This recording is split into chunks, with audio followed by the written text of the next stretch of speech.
All right. Well, good evening to our Inspinet followers, and good evening, good morning, good afternoon, depending on where in the world you are. And thank you so much for joining us here. We have a very special, very interesting panel that we're going to get started with right away. We've got some excellent guests, and we will be broadcasting this on our social media as well as the Inspinet platform. Again, thank you so much for joining with us. We are live on LinkedIn and on YouTube. What are we talking about today? It's a discussion panel, new tech, new solutions, innovating the NDT energy sector. This is going to be one of our last Inspinet broadcasts before we wrap up for the year, but not before we cover the ASNT conference later this October in a few weeks. We're very excited to be there. To get started tonight, I am joined by Philippe Sir. He is the Solutions and Development Expert at Edify Technologies. Brett O'Brien, VP of Technical Sales and Support at Guided Ultrasonics. Jeffrey Monks, President at EquipCon Group. Emily Peloquin, Executive Director at Global NDT Applications Engineering at Evident.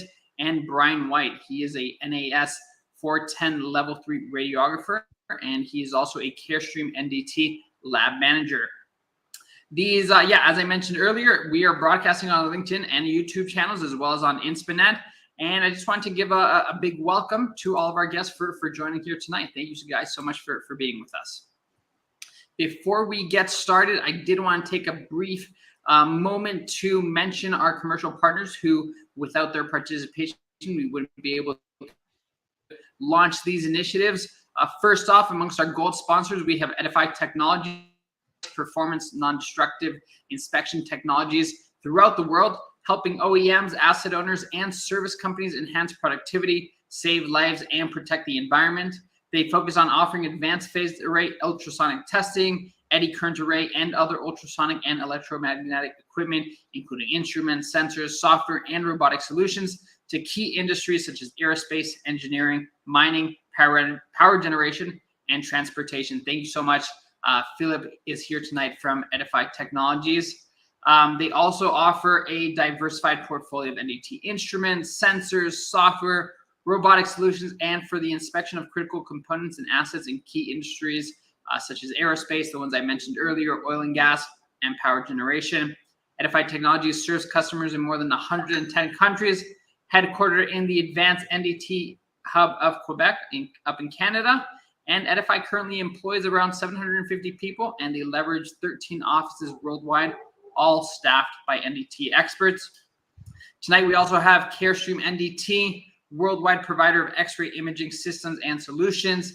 They create value solutions that generate safer life for people throughout the world through NDT inspection of critical components in aerospace, transportation, oil and gas, mining, and energy industries. We also have Guided Ultrasonics, a company that makes waves, literally, in guided wave technology, renowned for advanced testing and monitoring equipment that assesses pipelines from a single location without requiring any service interruptions.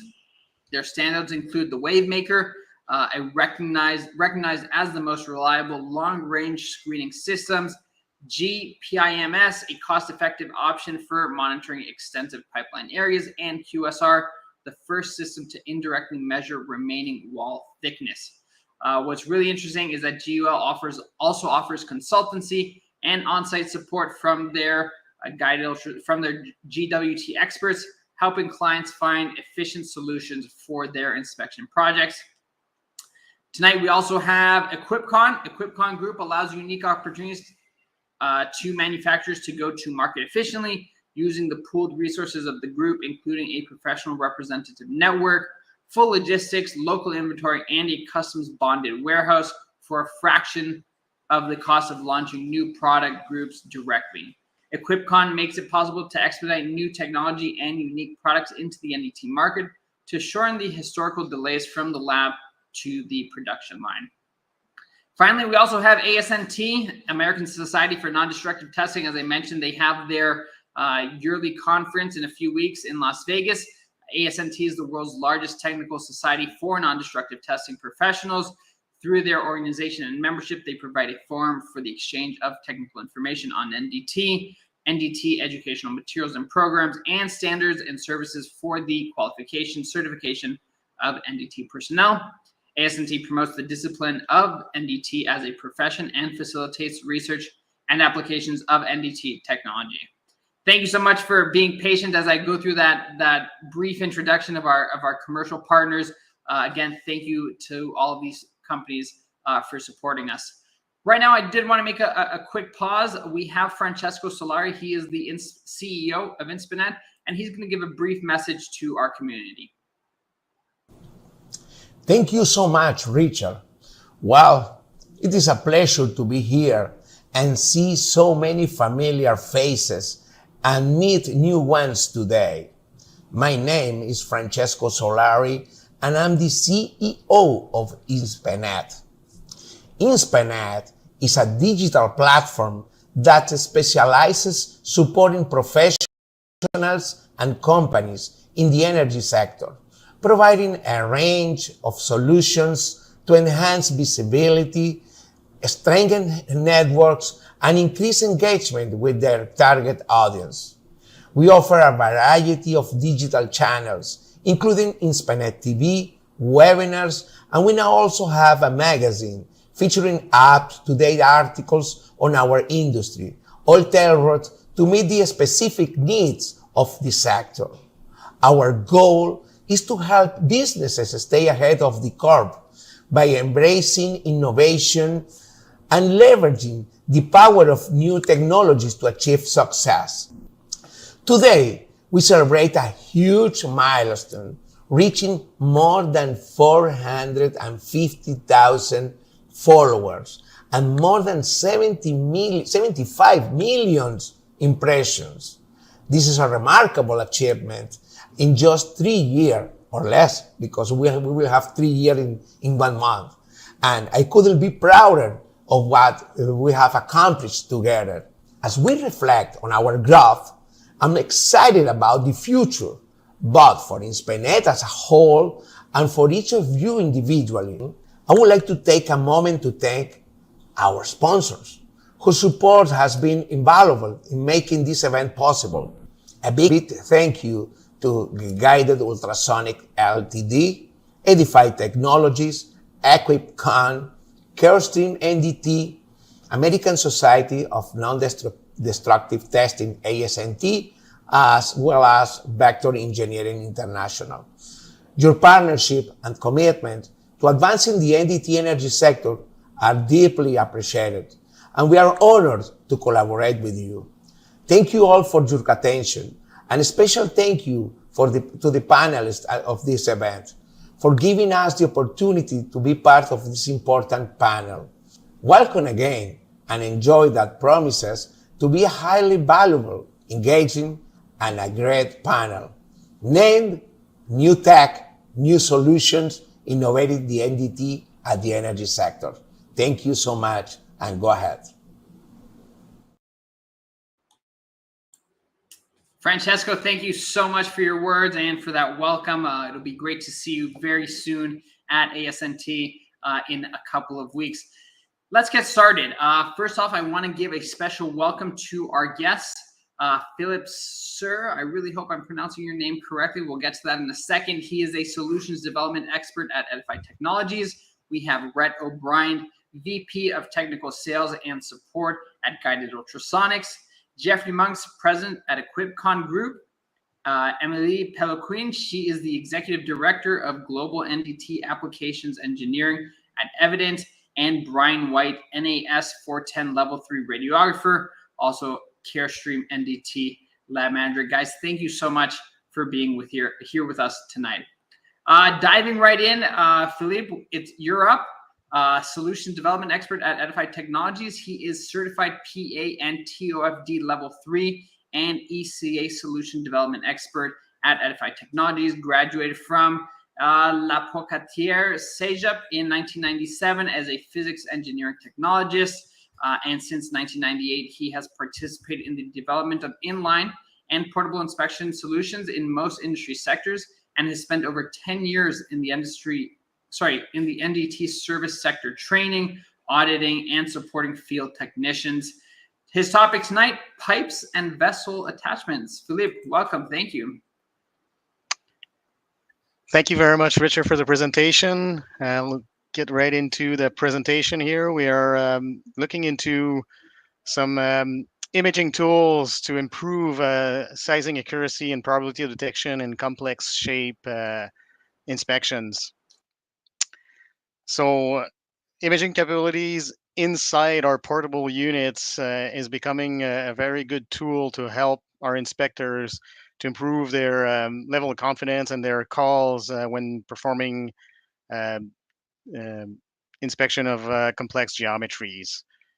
So we're going to look into what today are we considering complex geometry for this presentation.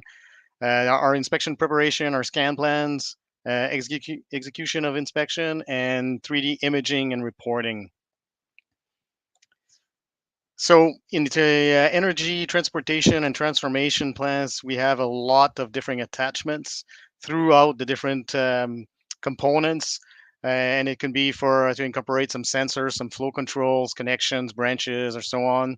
So here we're looking into all those attachment inspection for nozzles, valves, tees, bends, sleeves, and we can actually add a little bit to that into additional flanges, things like that. And they are all complex geometry for us doing some ultrasonic inspections. So the basic technique when we're doing a weld inspection will be to start with a conventional technique.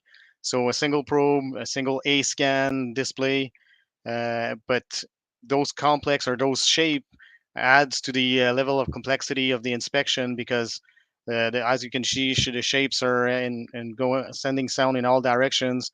Some of those fillet wells do not need to be full penetration, so you can have some signals coming from a acceptable the presence of a void, basically, which is the non-full penetration. So it's really hard to perform this inspection manually. Um, as you can see on the screen, the only display we have available when doing conventional UT is a single A scan.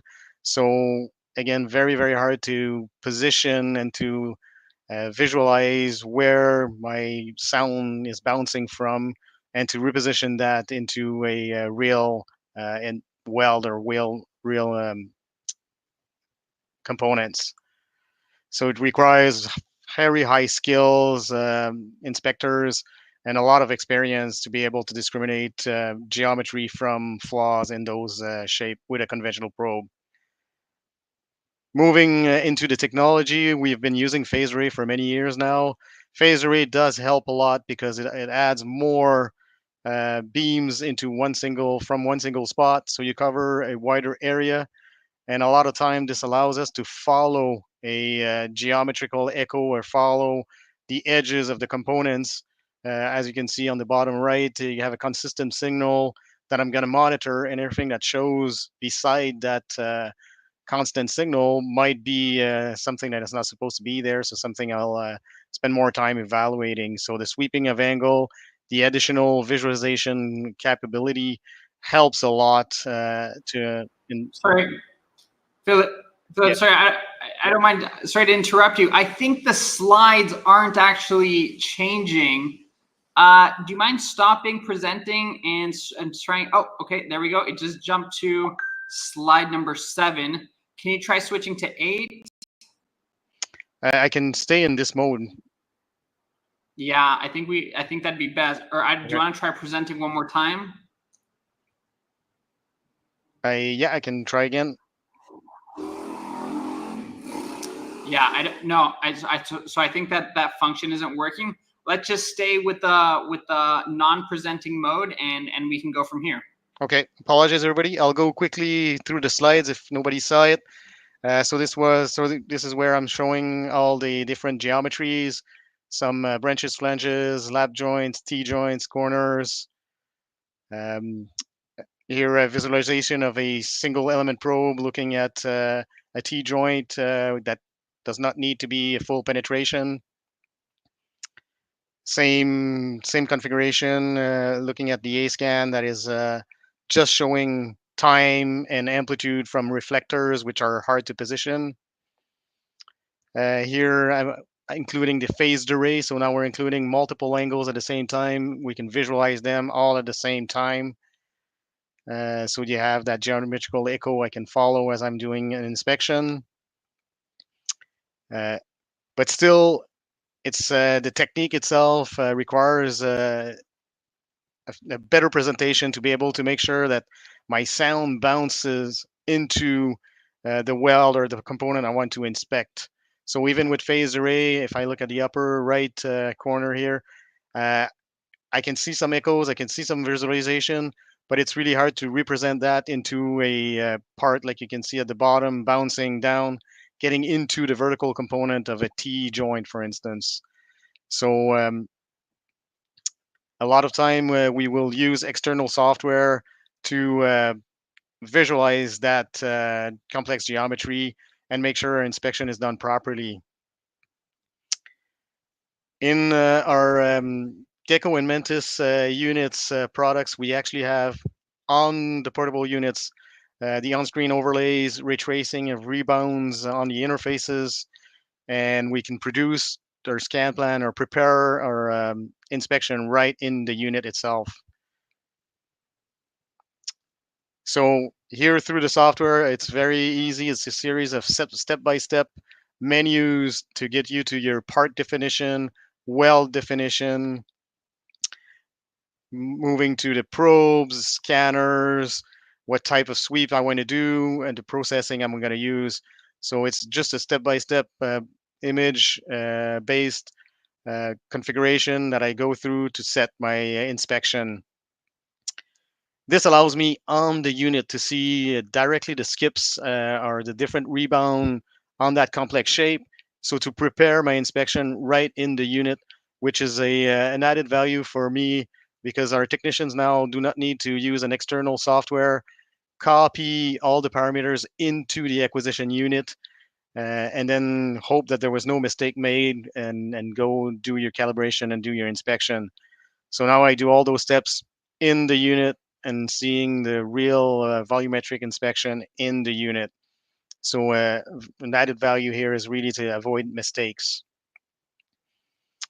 And then when I'm moving on to doing the inspection, that overlay or that display, the cross section here is that can actually follow the complex geometry.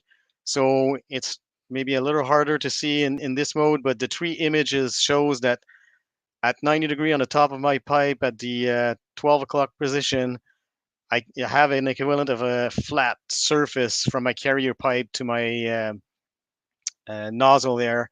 When I'm moving towards the 3 o'clock position, I see that now I'm more on a curved surface on my carrier pipe. So the overlay actually will follow my scanner as I rotate around to keep that geometry visible at all time for my technician live on the display. So very, very nice feature, again, to be able to track my geometry versus flaw. So those imaging capability, as you can see, we can add another layer to that. We can add a 3D plot that will follow again my scanner and will show me my probe moving on my part directly. The added value there is not really during the inspection. It's more for reporting capabilities. It shows a very nice 3D image of the flaw inside that complex geometry. Obviously here it's a static view, but you can actually rotate it around and see the different planes. On the left side, it is my bouncing of the signal right into my part geometry as well, instead of a unfolded sectorial scan I'm used to. I'm seeing all the geometry live with the signal. So when I'm up to do my reports, I can actually display all my images and put that in 3D and have a real positioning of my flaw. Very comprehensive for my asset owners. In all those tools or in all those portable units, today we all have added capabilities. We can improve, again, sizing capabilities with more processing using FMCT-FM, full matrix capture, true focusing methods, and all the variation of that theme plane wave imaging, TFM, FSC, and phase coherence imaging to get the next level of sizing accuracy in this particular case. So basically, this is what I wanted to present. Sorry for the initial few slides that didn't show up properly, but all those tools are available in the acquisition unit for me, and this is the real addition unit, the real added value, where you don't need to export or import data from your scan plan to the acquisition unit. Export back if you want to plot a 3D complex geometry. So everything is done. At the end, I really have the imaging I want to do my final report right in the unit. So I thank everybody for their time. Hope this information was valuable, and I'm open for questions. Awesome, Philippe. Thank you so much. We have a question and answer session towards the end. Get through the presentations first. So, Philippe, if we have any questions, we'll get to that section in a little bit. Thank you again. Perfect. Thank you very much. Thank you. Okay, next up, Rhett O'Brien. He is the VP of Technical Sales and Support at Guided Ultrasonics. He leads the implementation of advanced guided wave screening, scanning, and monitoring technologies for midstream pipeline assets across North America. He has over 22 years of experience in natural gas gathering, transmission, and storage operations, with a strong focus on pipeline corrosion integrity management, direct assessment, and advanced NDT over 19 years. He holds certifications in cathodic protection, internal corrosion, and pipeline corrosion integrity management from ASNT as well as AMP, and is an active member of both organizations. Rhett, thank you so much for being here with us tonight. Topic is autonomous area corrosion monitoring. Rhett, you're here? Yeah. I am. Richard, thank you for the introduction, and well, thank you for the opportunity to share with you this evening.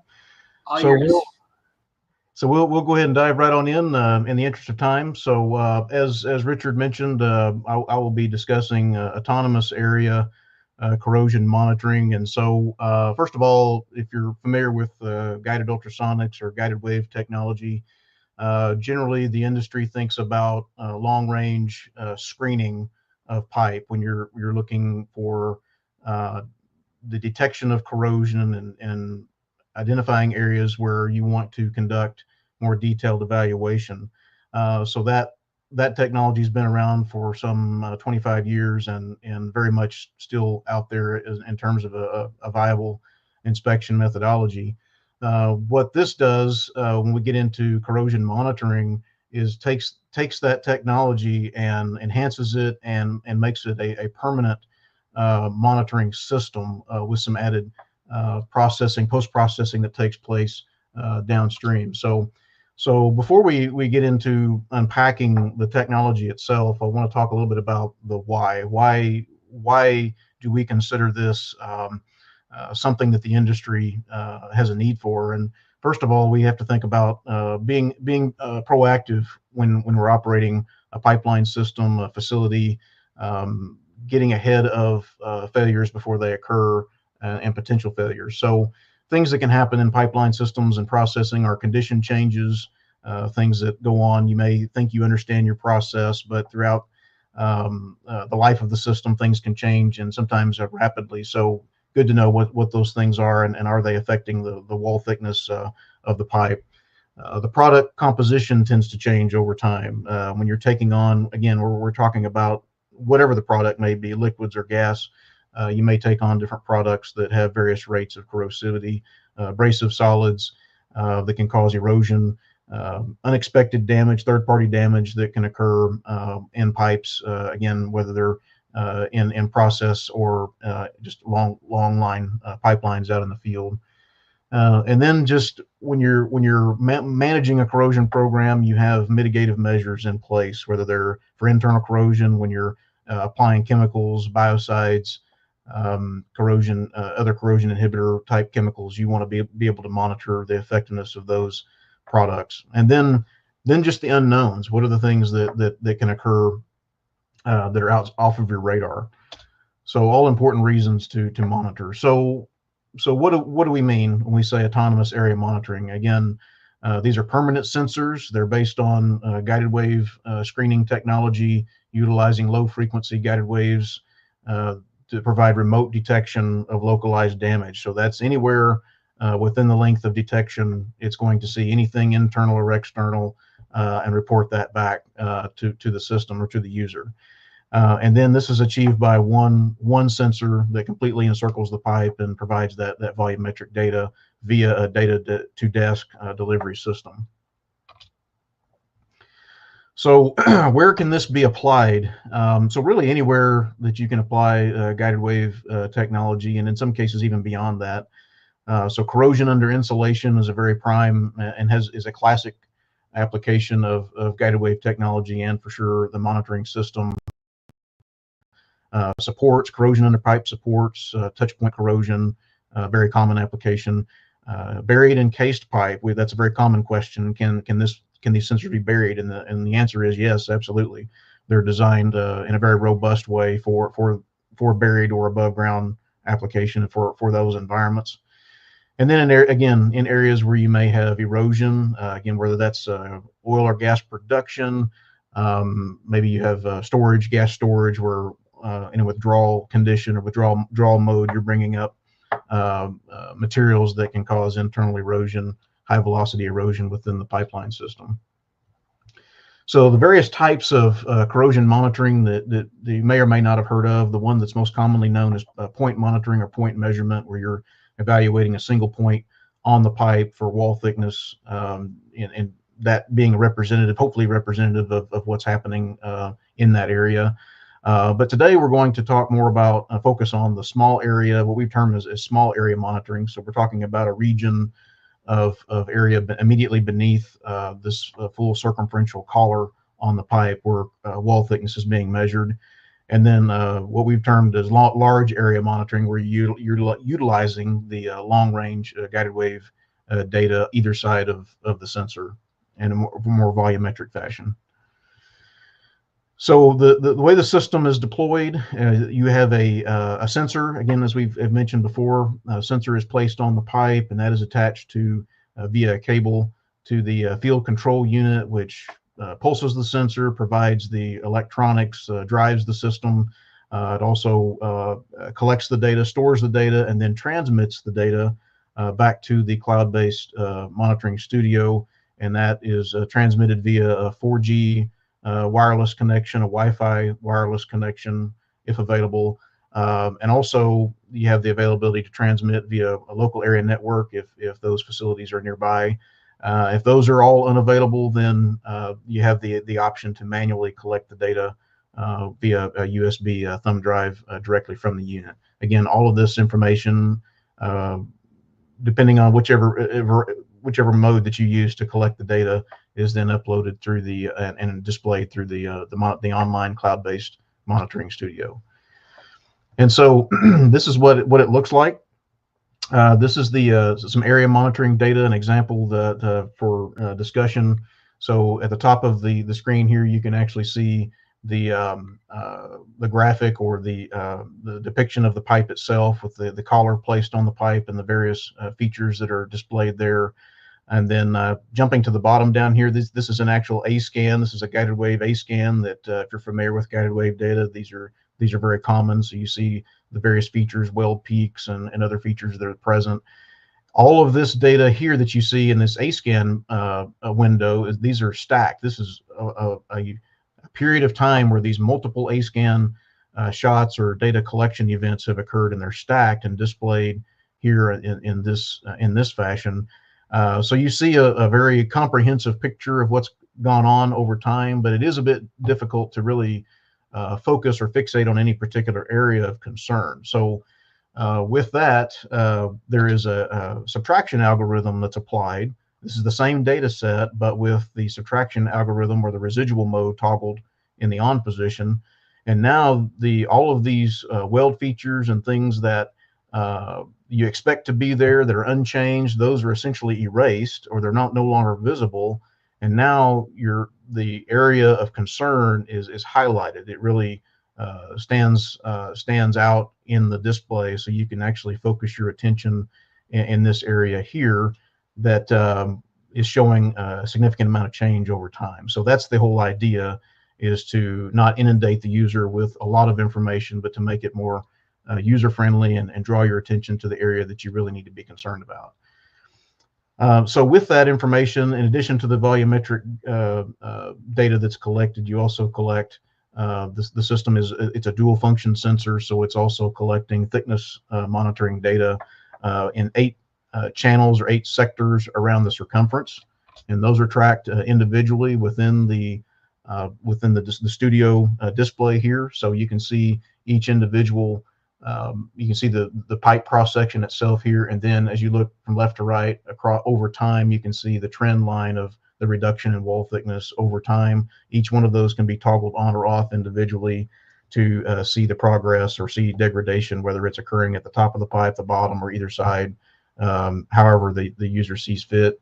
You can also see the corrosion rate that may be occurring over. You can select a window of time and see what the corrosion rate was over a certain selected period of time.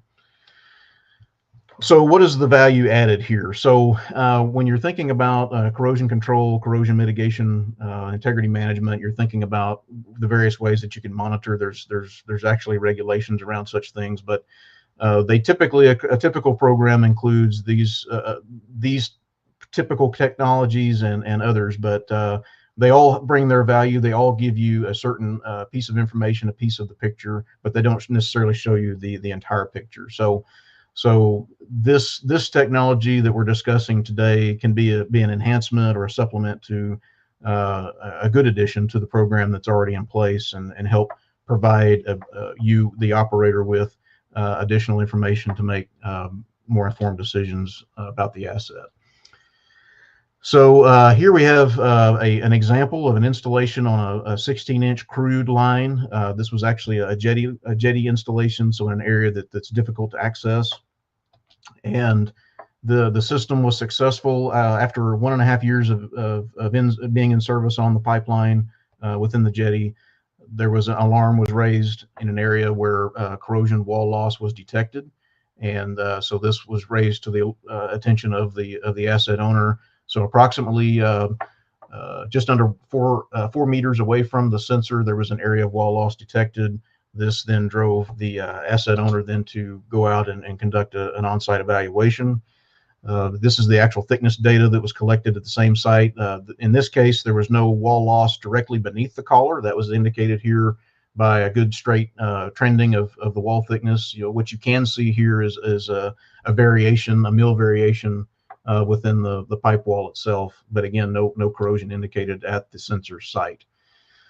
The visual follow-up inspection, both visual and ultrasonic, tended to validate the monitoring data that was collected. So a 1 to 3 millimeter wall loss was detected via visual, and then was further validated by ultrasonic testing. So the information, the on-site data collected was very much correlated within the monitoring data that was provided ahead of time.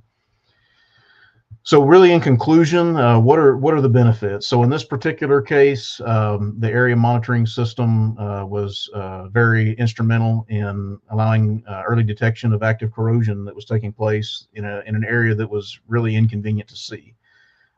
So this then allowed the operator to respond, to conduct an evaluation, and make decisions on whether a repair was warranted or not.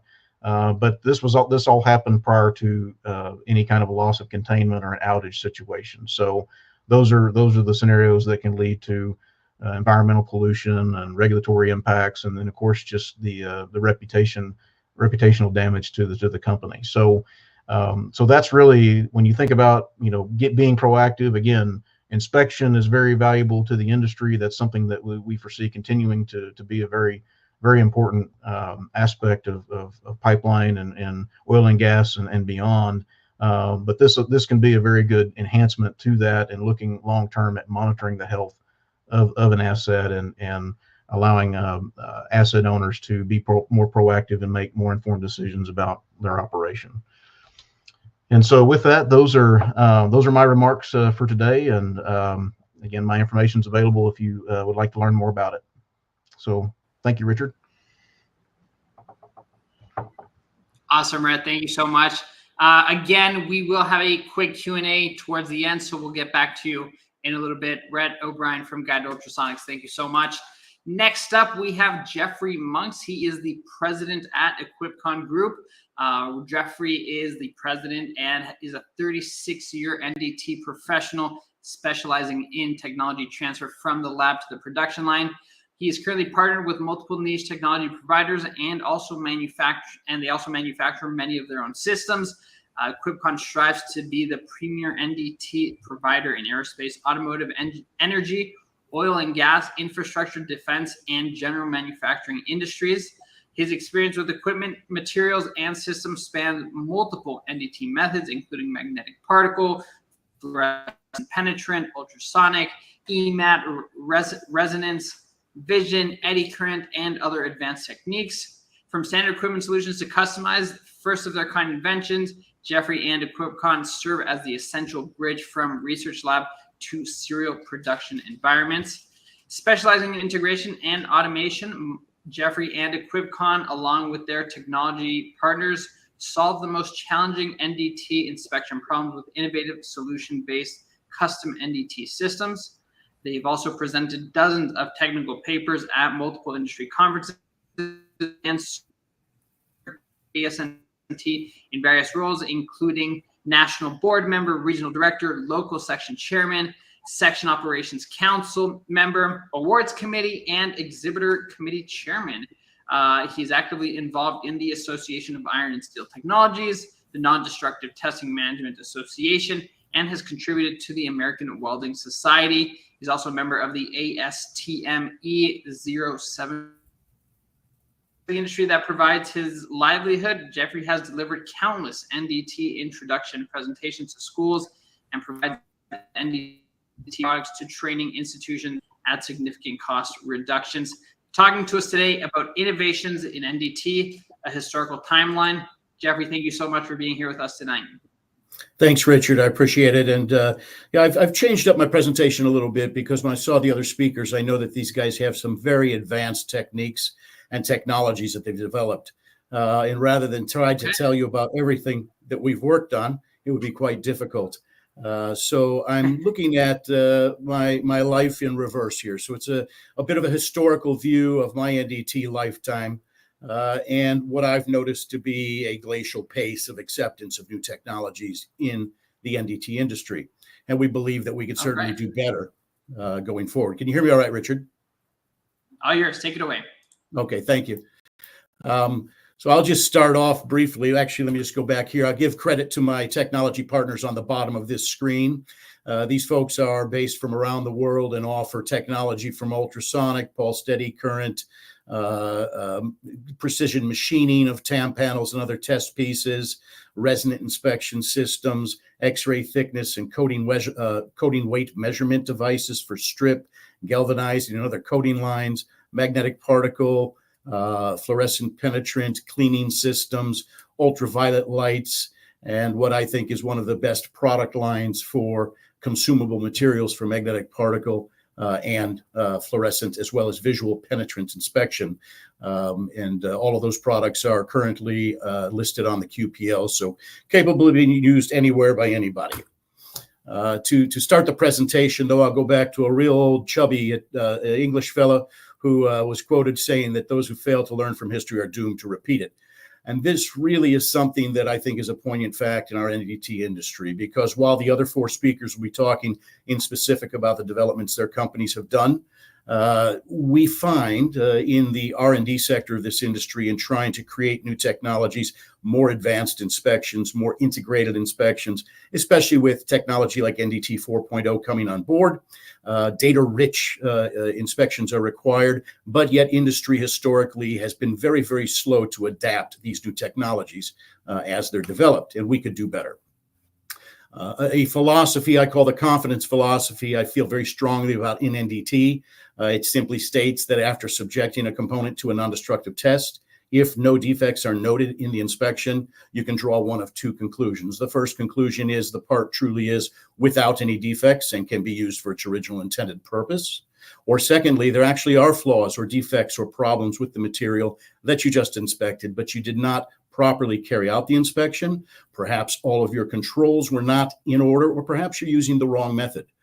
Because indeed, the simple detection of a defect does not validate nor qualify an entire inspection method. Many times, folks will use magnetic particle inspection to find cracks on the surface of the part and assume that they could find subsurface cracks, where I would typically suggest for subsurface cracks, you use ultrasonic, X-ray, or another technology that's more suited for a volumetric inspection. So the confidence philosophy requires that the industry really thoughtfully and thoroughly examines the method that they choose, the way that they field that method, and all of the process variables that are included in order to ensure that the highest degree of confidence can be obtained from the inspection. Important to remember that NDT is a positive acceptance procedure because the majority of parts manufactured are good, indeed. It's not a rejection procedure. It's simply verifying the supposed good is actually good for its original intended purpose. So into the historical realm, in my industry or my career in this industry, I've been through a lot of positions with a lot of companies. My former wife told me that I couldn't hold a job, but I really realized that I just love to learn, and new technology has always amazed me. So it was difficult to stay put in one place when somebody else was inventing something new. So I bounced around a little bit through several different methods of NDT. But what I found throughout my career is that we really see new NDT technologies become adaptable only after tragedies. It's when something serious happens that suddenly we fast track all of the developments that may have been on the bench for the last 5 or 10 years. For instance, the Sultana tragedy, a steamboat back in the 1800s, 1865, had a boiler repair done. Today, if there's a boiler repair done, of course, significant NDT is done to verify the quality of that repair. Back then, they didn't have that benefit. Well, eventually that blew up just north of Memphis, killed over 1,000 people. It was a terrible situation, obviously. And it was probably the advent of the ASME boiler code.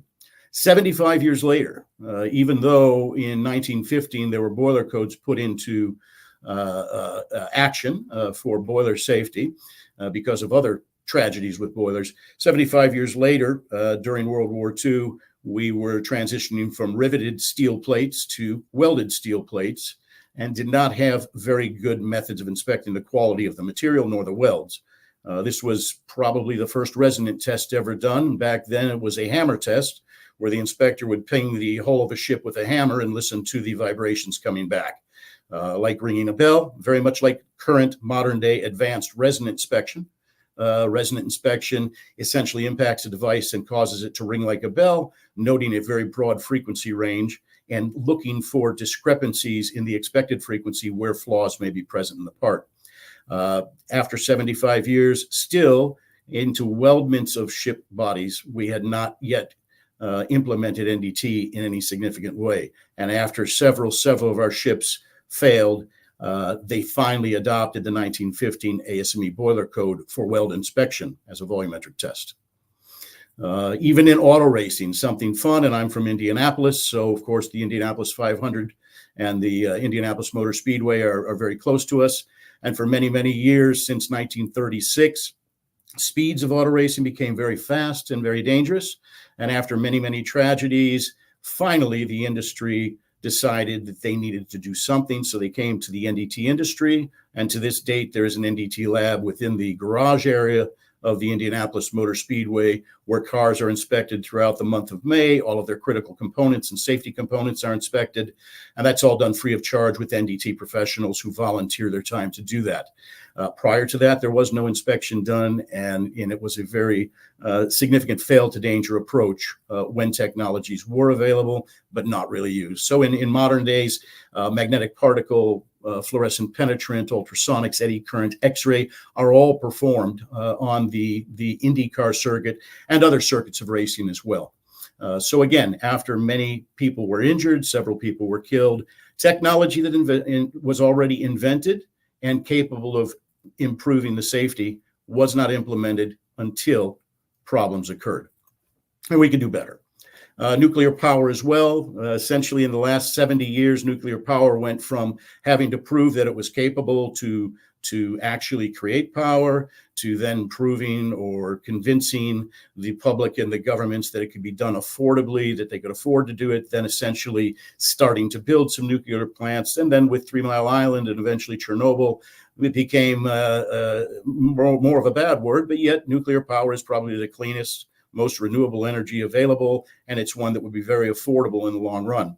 The nuclear industry, actually, out of all NDT industries that I've been involved in, I believe is the most advanced in implementing technologies to prove safety. But let's face it, that was because there was a whole lot of public sentiment against nuclear power for many years. I think the newer designs of nuke plants are actually very good, very advanced. They're smaller, easier to control. And hopefully they can start coming back online with stringent NDT programs to assure the safety and to be able to realize the benefits of that power source.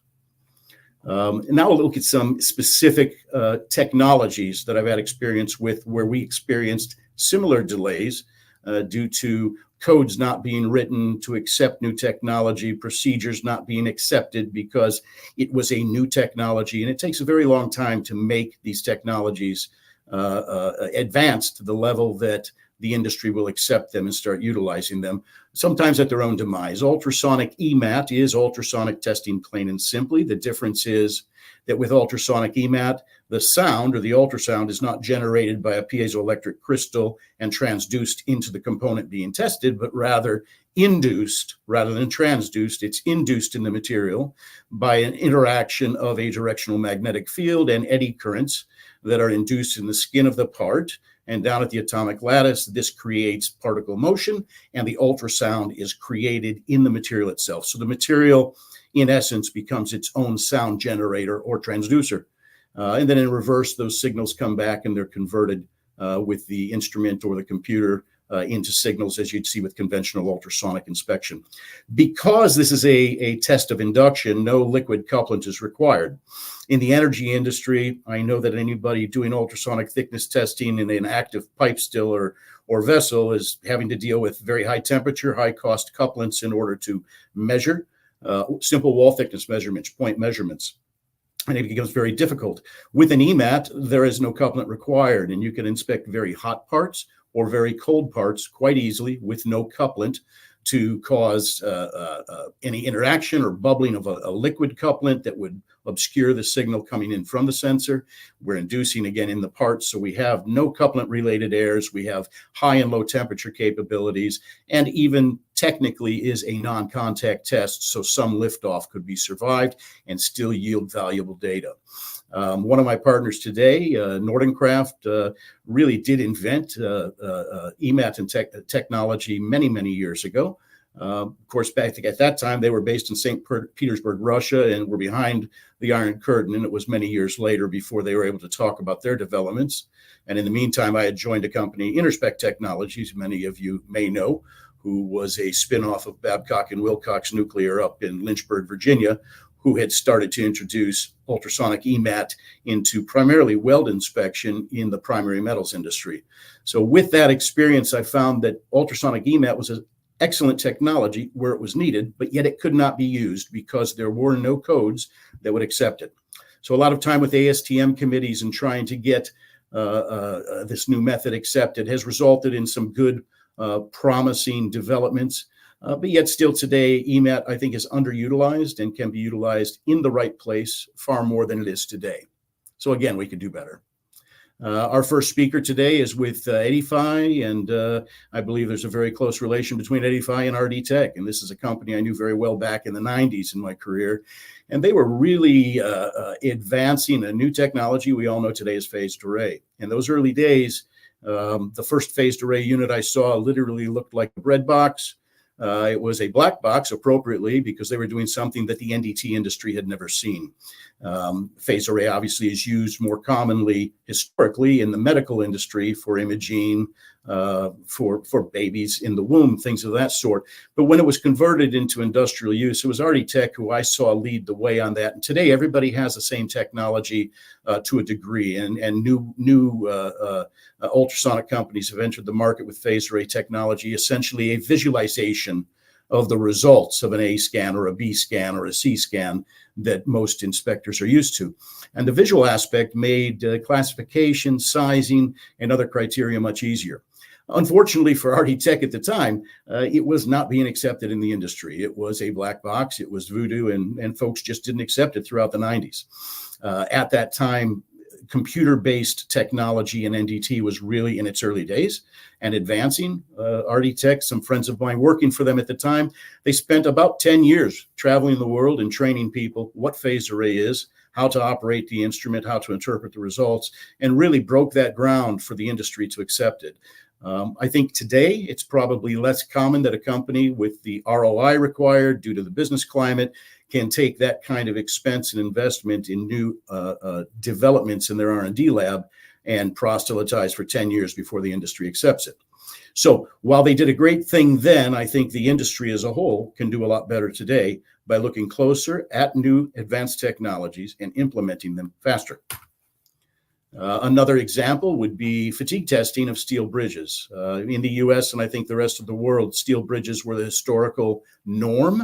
But as a steel bridge, you have constant loading on that structure, which causes stress risers. Eventually, you end up with fatigue cracks forming. And those fatigue cracks typically grow very small until they don't. And when they don't, they may have stopped growing or they may grow very quickly. And obviously, that is a catastrophic situation when a bridge fails, especially from a condition that should have been and could have been detected earlier. The typical bridge inspection protocol is really pretty horrible. Typically every 2 years, an inspector with a hard hat and binoculars stands beneath a bridge and looks at the structure and tries to identify fatigue cracks forming. You can imagine a bridge 400 feet in the air would be pretty difficult to see a 1-inch fatigue crack. But this is the procedure now, and when they're detected, they'll typically get an inspector onto the bridge to hang off with some type of lifting equipment, measure, classify, and note that on the drawings, the engineering drawings of the bridge. And 2 years later, they come back to measure again to see if it's grown. But yet, in the early 2000s, through the late 2000s, a technology was invented called EFS, electrochemical fatigue sensor. And this, very much like a medical EKG for your heart monitoring, is monitoring the bridge structure at the location of a fatigue crack. And it can accurately determine whether a fatigue crack is growing actively, dormant, or if microplasticity is in the area, which would be the precursor to actual active fatigue crack growth. This technology was fantastic to prioritize where to put the limited funds that every government has dedicated to infrastructure improvement. Unfortunately, that was not known, it was not specified, it was not in the manuals as to how we maintain bridges today. And so after years of effort and years of hard work and years of near acceptance without that happening, eventually the company, therefore the technology, just fizzled away. And yet this was capable of taking, for instance, a steel bridge in one state that we were working with had 2,000 fatigue cracks on it. And their fix was to drill a 1/2-inch diameter hole in front of the crack. Unfortunately, the drill stop method is not always effective. And on the next biannual inspection, they found that the majority of those fatigue cracks had jumped over the drilled stop hole and were propagating further into the surface. So the solution there, rather than determining which ones were most critical, was to drill a 3-inch hole. So now we have a bridge that we refer to friendly as the Swiss cheese bridge because of the number of holes in it. We can do better than this. We just need to adapt technology sooner, and especially when that technology is easily proven. In the early 90s, the personal computer became powerful enough to do many things that today we would scoff at because it was such a long time ago in terms of the exponential growth of computing technology. But at that time, the personal computer had developed to the point that we were able to use it in non-destructive testing systems. I think the earliest ones I saw were eddy current and ultrasonic PC-based cards. And there were a number of players in the market. At that point, I was working with a company from the UK, and we began to use the Socomate card out of France in our PC-based ultrasonic systems that we were designing for custom inspections. And we brought that to the US and helped to bring them into the market. And today I'm happy to see they're being used by a number of ultrasonic systems integrators. and that's finally found its way here. But yet I look at the opportunity cost of all of these years before it was adapted, because a PC based ultrasonic card was not known, and it took forever to come up with new specifications and codes to accept the use of this technology, although it was easily proven to be very effective. In fact, far more powerful than a simple instrument. Today, the instruments are far more advanced than the early day PC-based systems were. But with the exponential growth of technology, we need to react faster so that we don't outlive the life cycle of something to improve our NDT industry now, because it will be obsolete before we begin using it. Recently, in the last 4 years, our partner Nordencraft were approached by several energy petrochemical companies to discuss problems with hard spots in steel plate that was going to become line pipe. This project went on through several iterations for several years, and today the end result is a terrific system to detect hard spots on the entire surface of a plate.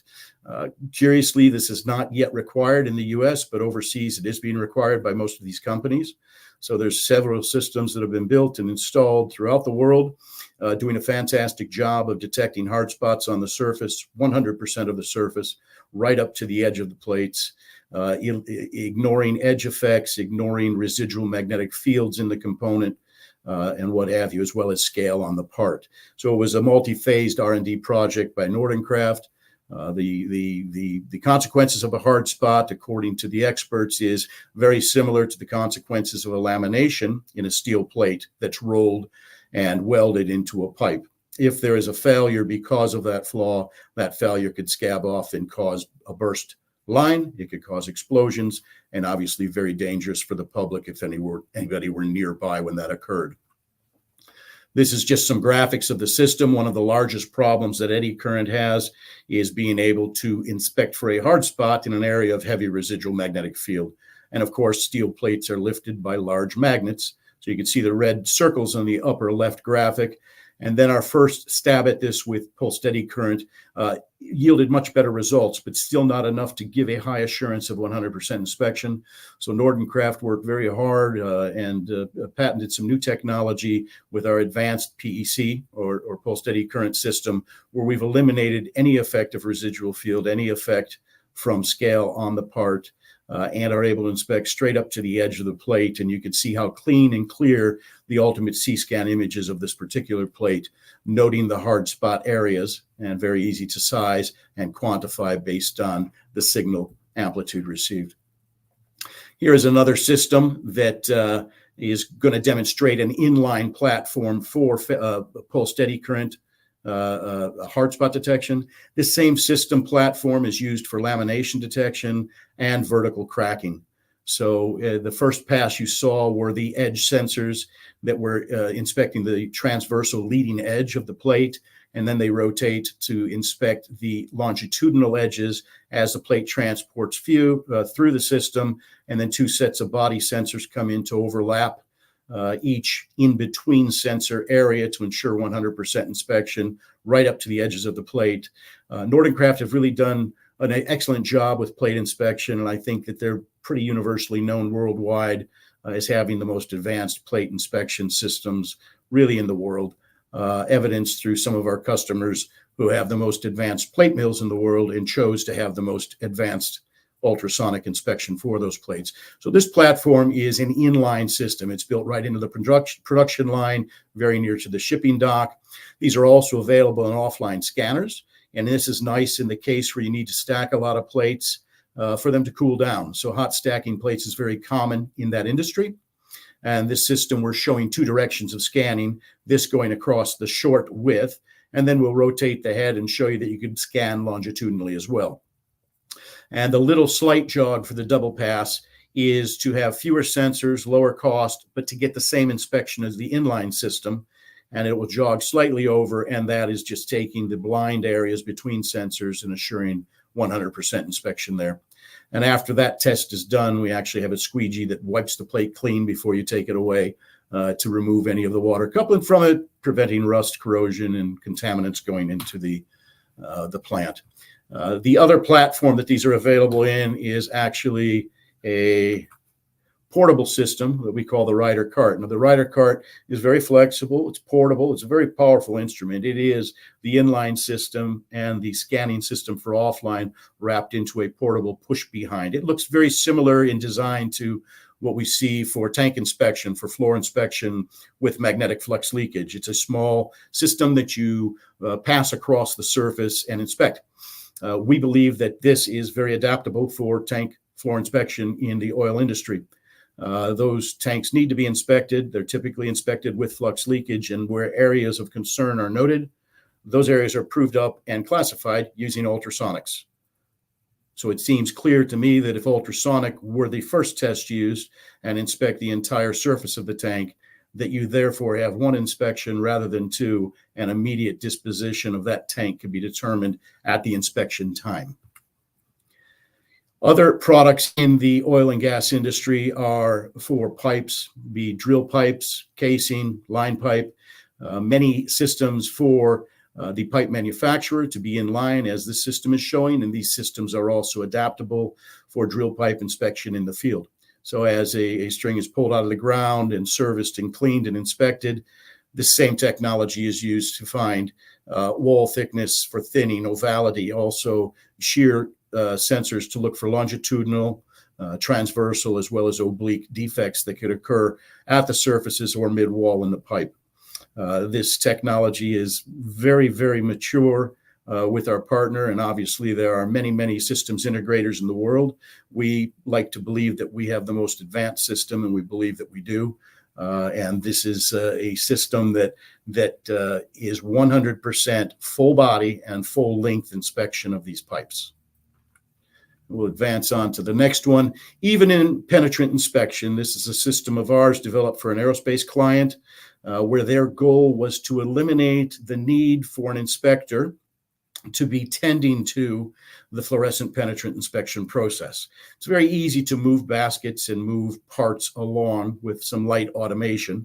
But in this case, the typical caveat to any automated penetrant line is for excess penetrant removal. It is a manual rinse process.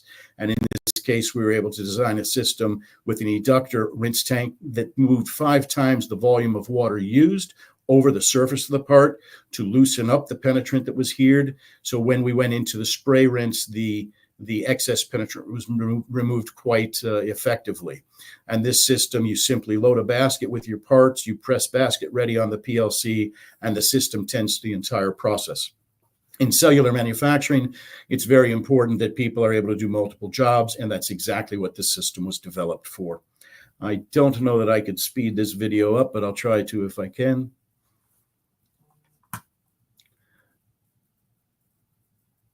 We're going into the rinse station now from the pre-rinse. Pardon me, we're going into the pre-rinse from the dwell. And actually, these videos can be found on our website, or you could email us to get them as well, rather than take a lot of time to play the whole video. So this system was for an aerospace customer. That system is scalable. In this case, the system's quite large. The baskets are quite large. A whole lot more parts are being inspected at once. The first system you saw was for in use or used blades, boas, and vanes. And during regular maintenance, the MRO will disassemble the rotors and the disc and all of the parts, and they go out for rework and inspection. So that was small quantities, whereas if you're manufacturing blades, you have mass production, so larger systems are used to do this then. Here's a magnetic particle system that has a lot of automation put into it for a main engine shaft from a large jet engine. This is actually using some really great technologies. Both an ID and OD inspection is done with cameras. The bench tilts the piece up like this to drain the excess fluid out of the shaft so that you would not wipe away indications while using it. Here's another mag particle system. In this case, it's fully automated and actually utilizes automatic defect recognition. So here the pick and place robot will grab a part, it will place it in a fixture, which is just ensuring that that robot actually picked up a part. It sees the part, it allows the robot to take it away, move it into the mag particle station where it's clamped, magnetized, sprayed with inking solution. Indications are formed. And then as soon as that process finishes, a camera will come in from the right side of your screen, Ultraviolet lighting will illuminate, the part will rotate, and 100% ADR of these components is done. You get an OK or an NOK as a result. You also get a image of the photos shot from the full rotation to ensure that you have hard copy from the inspection done as well. On more basic geometry parts, automatic defect recognition for visual methods is becoming very, very advanced. In the past, only really under white light conditions was a automatic defect recognition really suitable. Because ultraviolet light is very difficult to filter out of lenses and optics. We've been successful in doing that over the years with the development of some advanced lights, some advanced cameras, where ADR is becoming more of a common discussion for bars and rods and many, many other components, where we see this as a major growth area for the NDT industry. I've included a photograph of our EquipCon section of our website. All of our partners' products are listed there as well. We strive to have everything from the very basic test pieces like QQIs and pi gauges to very basic equipment like AC hand yokes, centrifuge tubes. We have all of the materials, mag and penetrant, from our partner Zchem. And we even have our value line equipment, which are standard magnetic particle and penetrant inspection systems, to the advanced systems such as the gantry system we showed you earlier, our DecaCoil, which is an automated conveyorized magnetic particle tunnel with multi-directional magnetizing, all the way up to very, very large and fully integrated lines, and now in the current era getting into automatic defect recognition as well. So as we started, we'll end saying that anybody, or that those who fail to learn from history are doomed to repeat it again. I think that the glacial rate of accepting new technology has to change. We have to do better, and we can do better. And I welcome any questions at the end of the other presentations, and certainly appreciate your time. Thank you. Jeff, no, well, thank you very much for your time. And right, as you mentioned, we have a Q&A session towards the end. Let's keep the ball rolling, keep things going. Right now we have Emily Peloquin. She is the Executive Director, Global NDT Applications Engineering at Evident.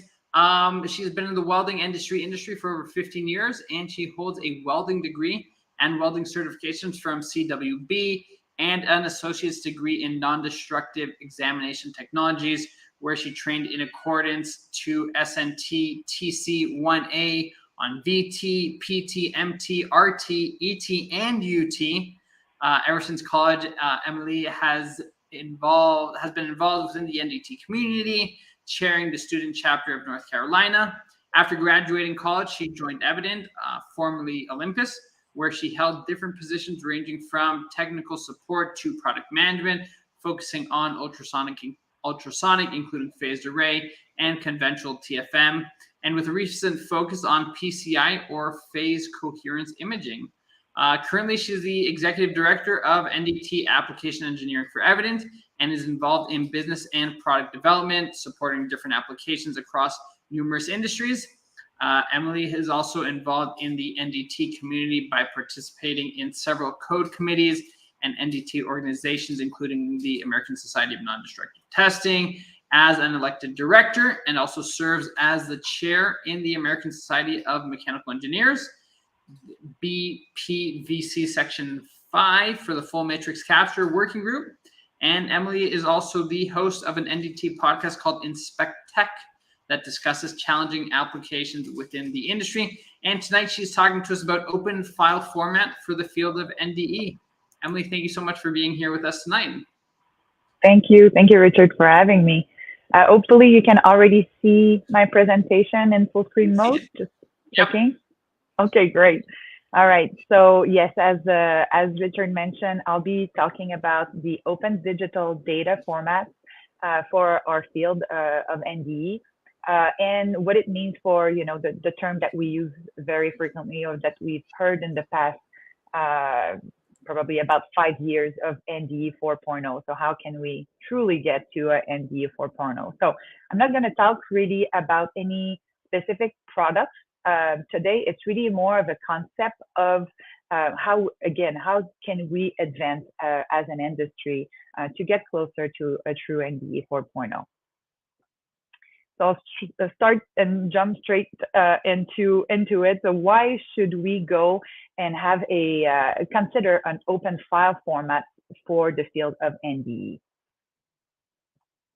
Really, the answer to this is that for us to advance and for us to be able to truly go to an ND 4.0, we need to be speaking all the same language, all the modalities, not just just one modality and multiple different companies, but even within the modalities. There's a few promises from NDE 4.0 that have been made, and what we see a lot lately is, something that everyone on here probably heard about is artificial intelligence and machine learning, or AI ML. Most of you might know, or if you've looked at all into artificial intelligence and especially machine learning, what we need for this to be very accurate and efficient is a large quantity of data, a very large amount of data. That's how the algorithm gets smarter over time.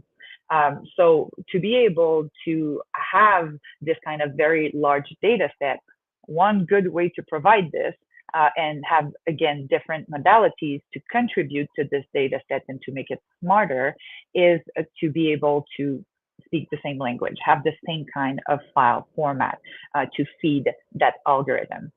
So there's different benefits, of course, of AI ML. I can list a few here, but truly for the field of NDT, for what's relevant for us, having automated detection, defect detection to speed up the process, especially not to replace inspector, of course, but to help in an industry where we might be struggling to find inspectors. So to make this a little bit faster, so one inspector can cover more and inspect more. Data interpretation and analysis, again, just helping the inspector here. Noise reduction and improved resolution is another advantage. Optimization of inspection processes and real-time monitoring and feedback is another pro. Training, for us to learn more of what's going on in the components that we inspect, and also transferring that knowledge, and ultimately enhancing the reporting and documentation. So what you can offer to the asset owner or the end customer is very complete and precise. Another promise of ND 4.0, another word maybe more that you might have heard in the past, is digital twins. Digital twins, in a nutshell, really, it's a digital representation of the actual component. And for the field of NDT, of course, it's basically laying all the information on top of that component. So if you inspect it with QT or with phased array, you can have your data mapped on top of that virtual component. But again, having different modalities that can be layered on top of it gives a much greater idea of what's happening with the asset. So across different modalities, it's important for digital twinning, collaboration, so multiple stakeholders being able to view and easily access and share the information, and the scalability to enable scalable solutions and providing various tool and applications without being locked to a proprietary system is really important. So again, for how we benefit in NDE from digital twins, it can better the overall remaining life of the component. The assessment can be more accurate. We can enhance predictive maintenance. We can do better simulation and modeling. We can optimize our NDT processes because, again, we learn more from the damage mechanism. It's also a continuous learning and helps in the decision support. And also for asset history, so being able to track over time, seeing how the asset is aging, so it's very similar to the remaining life assessment, but also to be able to keep that in our record going forward. And here again, enhancing the reporting and documentation for the asset owner ultimately. So what all of those had in common is being able, again, to speak the same language makes it much easier to be able to populate AI/ML and, again, digital twinning. That's only two, use cases, but that we hear more and more recently with the NDE 4.0. Some of you might have already heard about DICOM-D. So, creating an open file format or a standard file format, I should say, for NDE is not new. DICOM-D has been created in the early 2000s by ASTM, and it was basically coming from the medical world. So as most of our technologies are in NDE, it came from DICOM, which is Digital Imaging and Communication in Medicine, and we just removed the medicine, replaced it by NDE to call it DICOM-D.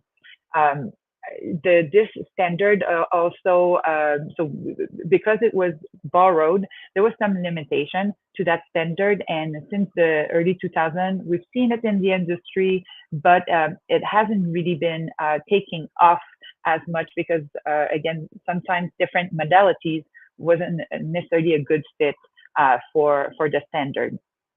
So that's why over time, we saw more and more people starting to start their own open file format. I'll mention a few names later, but IPRI being one of them, that started early on this initiative, and that with the HDF5 base format. So I'll mention a little bit more on what that means later, more specifically for the geeks who like to know a little bit more, and I know we're many of us in this industry, but I'll dig a little bit more in depth on what the HDF5 data format is later on.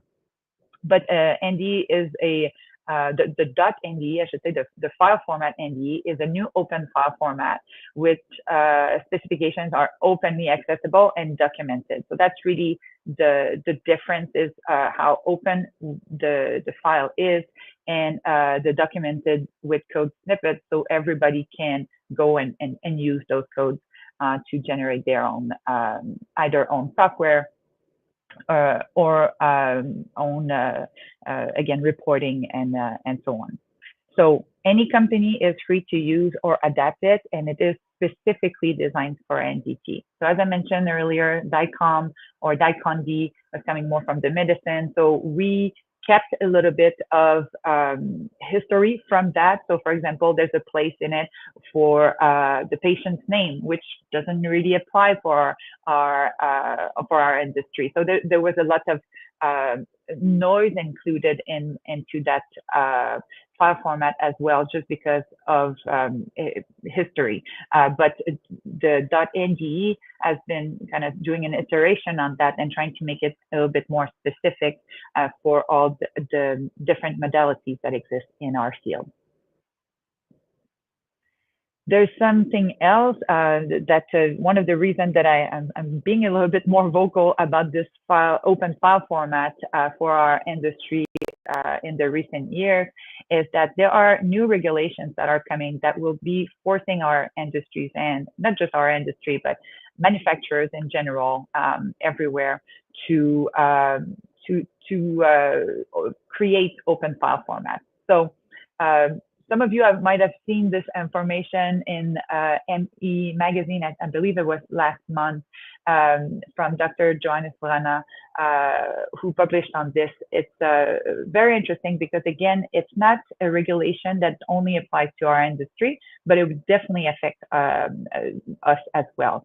So it's the European Data Act that in December of 2023 created a regulation which aims to facilitate and promote the exchange and use of data.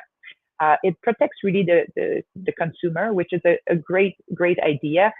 Again, it will apply anywhere, either on medical devices, anything that is manufactured and creates some kind of data will have to comply to this if they want to do business in Europe. And so so this is why our industry eventually, or very soon, I believe it's 2025 that it's taking effect, will have to jump on board and also providing open files when anything is done. So as of right now, as most of you know, the main manufacturers, their data are proprietary, which means that I cannot necessarily open ultrasonic data on another type of equipment if it wasn't produced on this machine. Likewise, for radiography, most of the time, the file format is restricted for the one manufacturer. So this avoids this problem. Basically, it's your data, and you should be able to use it however you want once you generate it, and that's what this regulation is trying to allow.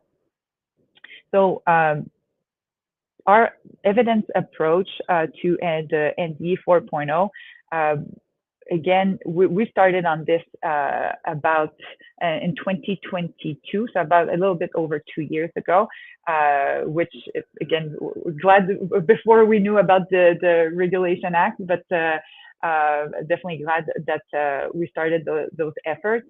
And since then, we also talked with a lot of different manufacturers. So it's not just for evidence, of course. This was quite frankly a way for us to speed up our R&D. This was an internal tool at first that we later realized had a lot of potential for the rest of the industry.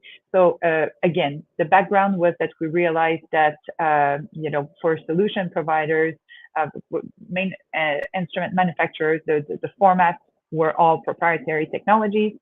Smaller companies with specialized expertise and products they had to partner with major players to develop business systems.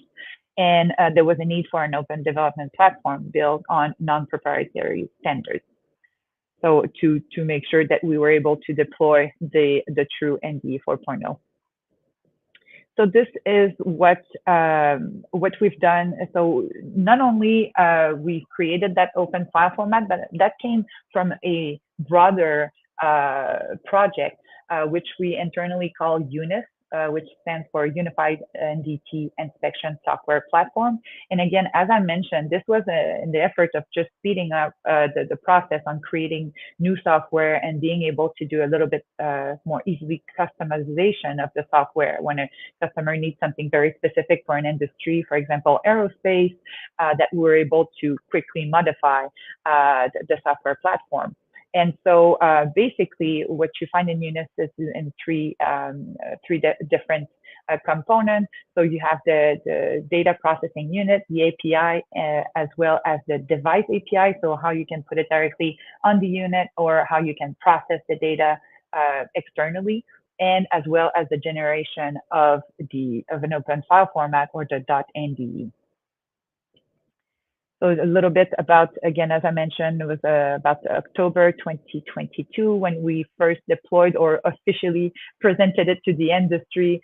We talked about it for the first time at the ASNT of that year, and we started deploying it in our equipment as well. So you can find it, on the OmniScan X3, but any equipment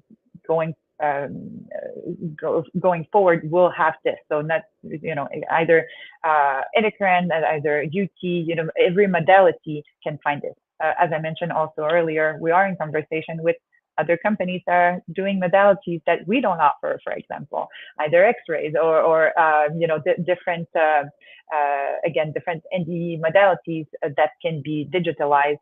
Can you benefit from an open file format? Very quickly, as I mentioned, I'll go over what HDF5 is. Again, there's a lot of different file formats that use this standard. The way that we create the NDE file format is HDF5, but as well as JSON, which is a way to, so HDF5 takes care basically of the storage and organization of the substantial data set. There's a limitless amount of data that you can put. We've never reached the limit actually. And for NDT, I think we have more than plenty of room really when it comes to HDF5, and that's why it's a good file to use. And then JSON is being used for the light data, so the representation of NDT domains, the physical elements, the conceptual elements, the relationship between those. I'll be sharing a little bit more later, but basically to keep it neatly labeled, and so it's easy to read. Not the most enjoyable read, but if I open a file format right now, we can find or not get lost into the structure, and you can understand what the setup or what the elements of this file are. So it's just, again, to generate a little bit of structure and to avoid, getting lost in a large amount of information. So HDF5 is a unique open source technology. It's suited for managing data collection of all sizes and complexity.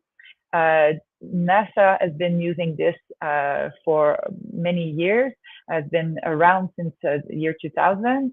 And so again, the benefits of this was purely designed for high volume, complex data, very popular in the engineering field. So every size and type of system, very flexible, and enable application to evolve in their use of HDF5 and to accommodate their model. So, and it uses also a file format toolkit that is free of use. HDF5 Group is actually a nonprofit corporation. That's another reason why we decided to go with them, and provide a lot of information. I've put a little link here if you want to check it out. They have a lot of information, and again, it's been highly used in anything that has to do with engineering and science. So we know it's been vetted.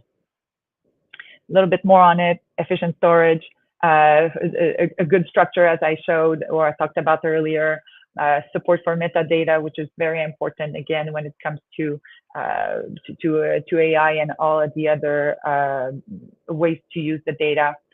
Cross-platform compatibility, compression and chunking, the parallel I/O, data integrity and error handling, scalability. So there's many reasons why HDF5 just made a lot of sense, again, for our industry to embrace. As I mentioned, there's many companies that have already done this effort of switching to a HDF5, but those were more, again, proprietary or unique to their company. So EPRI has been working with HDF5 for a while. We have Bristol also that has been working with it. There's EDF, I believe, also in Europe, as well as Coffin, who's been using it for many years now. So again, well vetted in our industry. All we need is to just kind of all agree together in making it open and making it structured in a way that we can all reproduce in the same fashion. I've put a little bit more information here on the file format. So if you're interested, you can scan this QR code. If you are at all familiar with this site, GitHub, I'm by all means no programmer, but I've been able to play around and understand it very easily when going to this place. We provide a lot of information on there, a lot of examples, a lot of scenarios. So if you're curious about how you could implement this maybe within your company, please feel free to, again, scan this QR code and explore a little bit. We've put a lot of examples in there, so people can use the ND open file format. And lastly, we definitely want to welcome collaboration. As I mentioned, we're talking with other manufacturers. This is something that we truly believe in, that we think it's important, that we think it's more than time for us to move forward with a true open file format.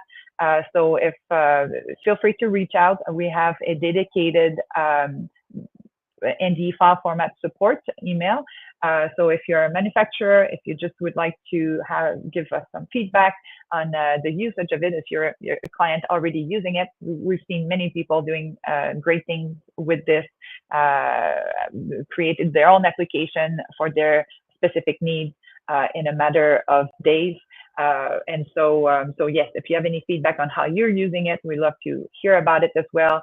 And or if you just want to be added to the advanced user mailing list, so we can continue to update and share more on the NDE file format.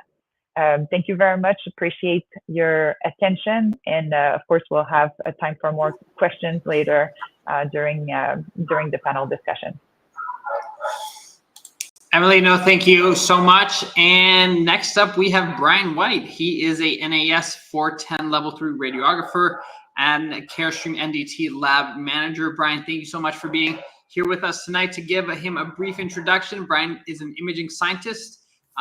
He is a digital imaging expert and is a key contributor to the industry. Brian has extensive experience with film, computer radiography, and digital detector array radiography. He is also an active member of the ASTM Radiography Standards Committee and serves as the recording secretary for the Executive Main Committee E07. He has authored numerous technical white papers on digital radiography and also a graduate of Rochester Institute of Technology with a bachelor's degree in imaging science, talking to us tonight about flexible digital detector arrays for non-destructive evaluation. Brian, thank you so much for your time. Thank you, Richard. I appreciate that. I have a brief presentation here tonight. It's been a long day for me. So with that, we'll get started. And let me know if these slides are advancing okay there, Richard. So, yeah, looks good to me. Okay, so everyone is aware of radiography progressing from film to computed radiography to digital radiography with digital detector arrays. At our company, we about 8 or 9 years ago, we started introducing industrial digital detector arrays that were rigid. Here's a chart of the DDAs that we are currently selling and their characteristics. These digital detector arrays are typically segmented by their resolution capability and also their size. And one of the things that is new, this new technology to the world and to the industry, are these digital detector arrays that are flexible, that will allow for the detector itself to be in direct contact with the weld or the surface of the part for single viewing, which single viewing or single wall viewing is required when possible, whenever possible, and that has helped film stay relevant. It's also helped computer radiography, but this is brand new technology. In the medical space, medical radiology, the detectors are rigid, they're flat, they do not bend. There were advancements that were made around how the thin film transistor photodiode arrays got fabricated. They used to be fabricated onto glass. So the pixels, which had the photodiode and the transistor in them for amorphous silicon, were patterned on this glass substrate. There'd be millions of them. You can see I list the megapixels there down towards the bottom of how many million pixels are actually in these arrays. But a few years ago here, there were advancements in technology where people figured out how to pattern these thin film transistor photodiode arrays onto a thin piece of plastic. That thin piece of plastic was held and made rigidly stable in the semiconductor factories by attaching them to glass substrates with carbon nanotubes, believe it or not. And then you would take that plastic array that had the photodiodes and the TFTs on it, you would take that off of the glass, and then voila, you would have a detector an array that could be bent.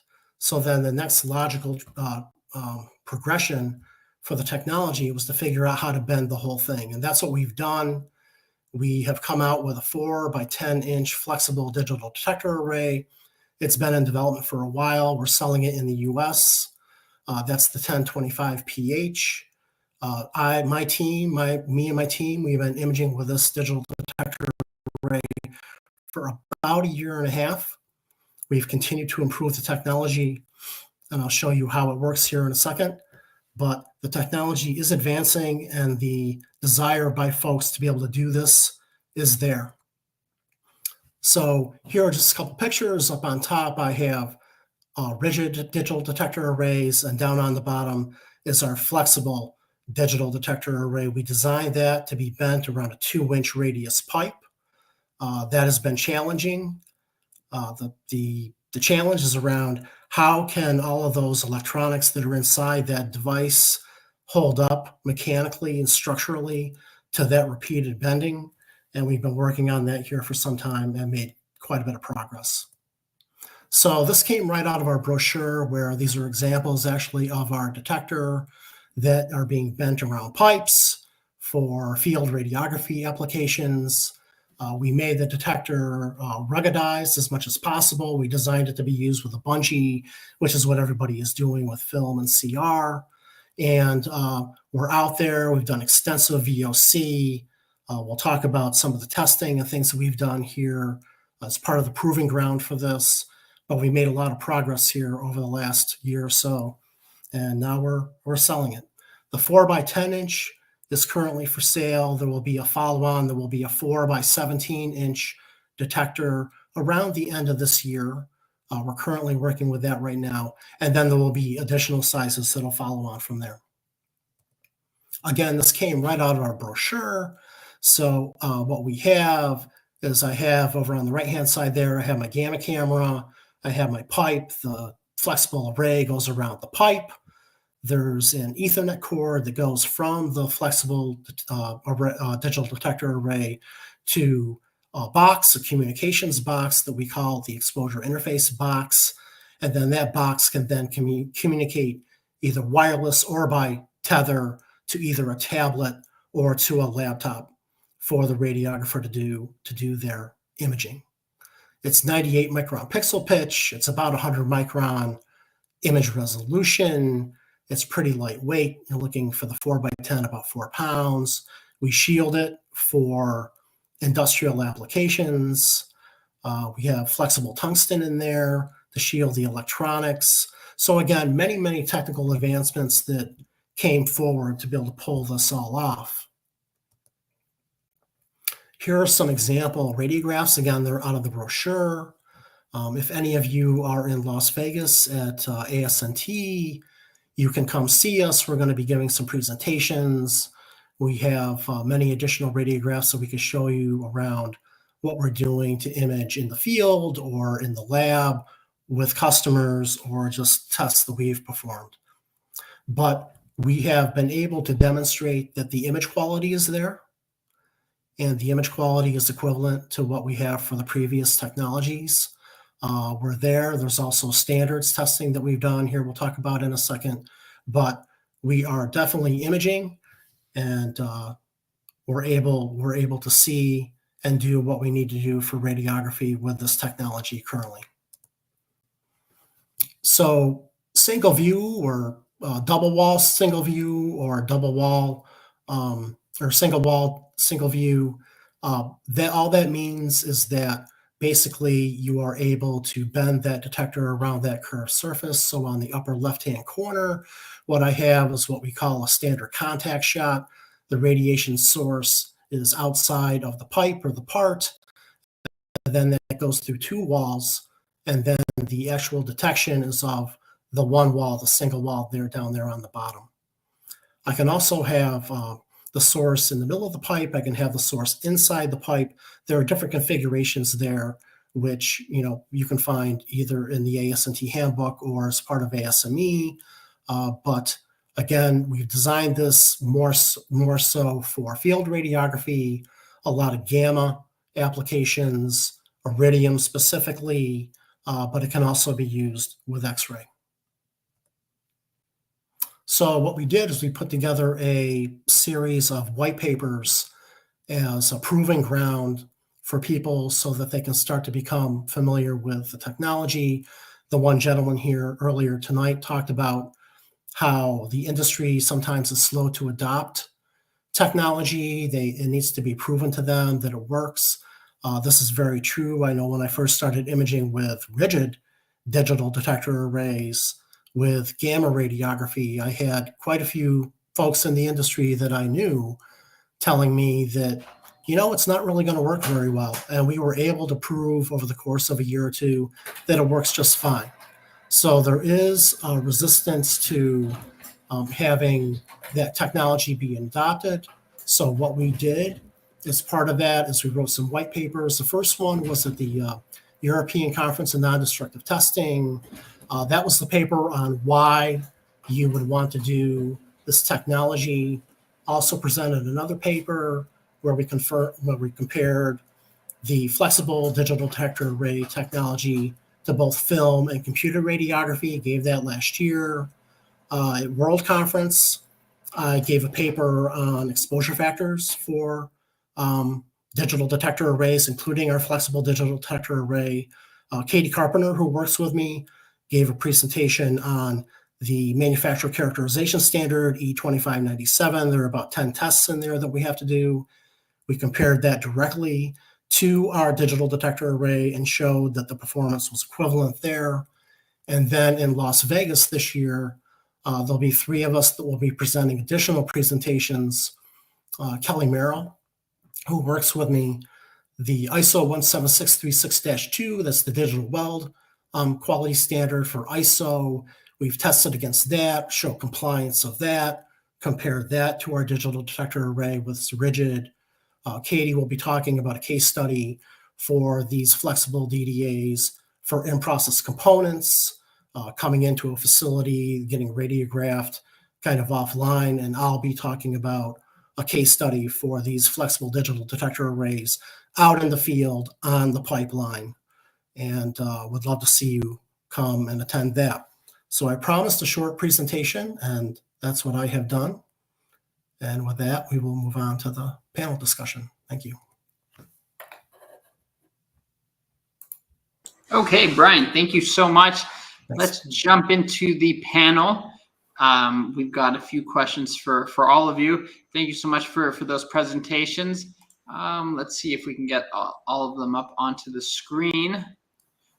Okay, we got Red and Emily. Philippe, Jeff. Okay, perfect, guys. Let's get started. Philippe, you're up first. Can any shape be configured and visualized in the software that you presented?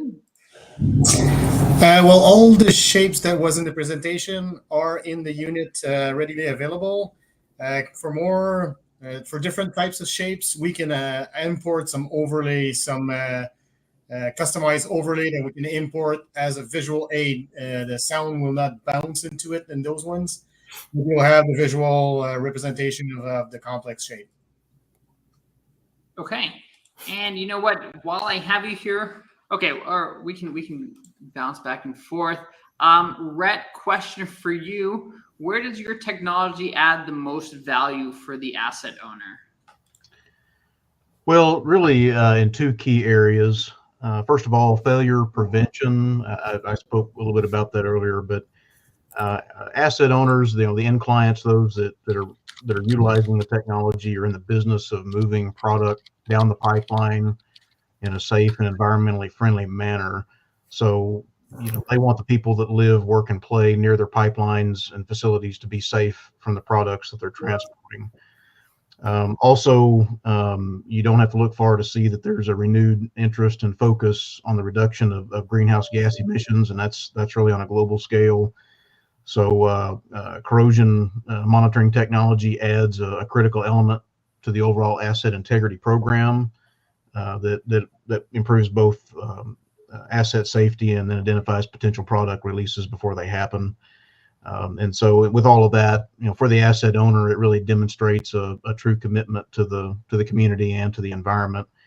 And then secondly, really, it's just optimization of the assets. We talk about, the first concern being the environment and safety of the public, but then also, these asset owners are in the business to make money, right? So to the extent they can operate their assets efficiently, whether they're old or new or repurposed, they want to produce the most value for their shareholders. So monitoring drives more informed decision making around product throughput, chemical treatment, cathodic protection systems for external corrosion and other preventive measures. So All of these things come with big price tags, so you want to make sure you're allocating your dollars appropriately. Okay, great. Let's see if our technicians are going to send us back. 1 second. Okay. Great. Okay, sorry. Moving on. Jeff, question to you. How do these advancements improve NDT for the industry?